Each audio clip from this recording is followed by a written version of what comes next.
ke rawi terakhirnya saja.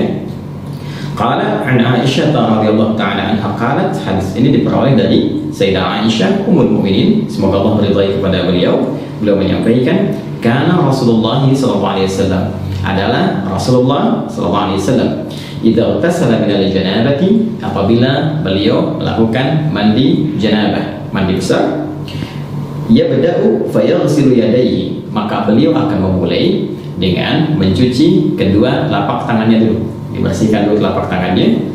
Kemudian thumma yufrigu biyaminihi ala shimalihi fayaghsilu farjahu. Setelah itu beliau kemudian menuangkan dengan tangan kanannya ke tangan kirinya, ya, sejumlah kadar air tertentu. Kalau bisa kita gunakan misalnya pakai gayung, ya, atau kita bisa gunakan dari keran untuk mengambil, ya, kemudian dialirkan ke tangan kiri untuk membersihkan pertama bagian kemaluannya terlebih dahulu.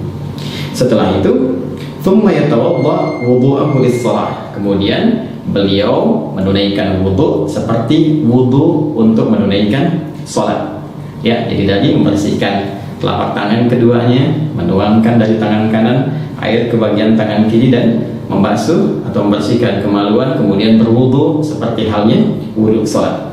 Thumma ya'khudhul ma'a fayudkhilu asabi'ahu fi usul asy-sya'ri, kemudian beliau mengambil air, ya, lalu dengan air itu beliau menyela-nyela, ya, di bagian rambut kepalanya sehingga meresapkan air kepada bagian kepala secara merata. Lalu kita lanjutkan. Jadi mohon izin saya nggak pakai kacamata, ya, jadi saya menyesuaikan. Bismillah. Kemudian hatta idza ra'a an qad istabra'a hafana 'ala ra'si thalatha hafanat. Kemudian ketika beliau sudah merasakan, jadi sudah mulai merata dengan baik, ya, baru diserapkan, ya, dialirkan secara merata dengan jemarinya. Setelah itu baru kemudian dibasuhkan, ya, 3 kali basuhan disiram, ya, ke kepala itu sehingga menyerap dengan sempurna ke bagian pori-pori dan ke seluruh bagian kepalanya. Setelah itu thumma afadha 'ala sa'iri jasadihi thumma ghassala rijlaihi, lalu menyempurnakan untuk membasuh seluruh tubuhnya dari kanannya, kirinya secara sempurna keseluruhannya, baru kemudian di akhir membasuh kedua kakinya.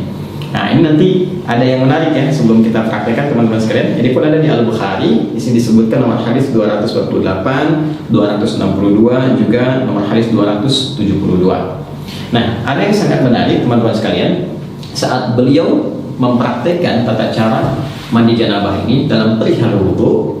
Jadi yang hadis pertama menerangkan kepada kita, dalam wudu ini dilakukan seperti halnya sholat, tapi membasuh kakinya diakhirkan, ya, membasuh kakinya diakhirkan. Jadi setelah kemudian tuntas keseluruhan, ya, kemudian sampai dari kumur-kumur, ya, setelah itu istinsyar wajah, tangan sampai siku, kemudian kepala, kemudian telinga. Nah, ini kaki nggak dibasuh dulu. Ini hadis bagian pertama. Jadi setelah nanti yang tadi selesai habis, baru terakhir nanti pindah tempat untuk bisa membersihkan kaki, ya, bagian terakhir.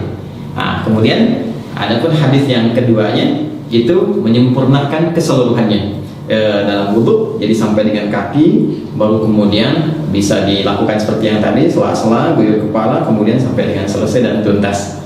Dan dua-duanya nggak ada persoalan, tinggal pilih mana yang paling mudah untuk dilakukan. Hanya tipis saja perbedaan untuk membasuh kaki dalam perihal wudhunya, apakah diakhirkan atau diawalkan. Nah, sekarang untuk lebih jelasnya kita coba praktek, ya. Kita praktek, kita melihat bagaimana praktek menggunakan keran dan juga menggunakan gayung. Bismillah. Yuk.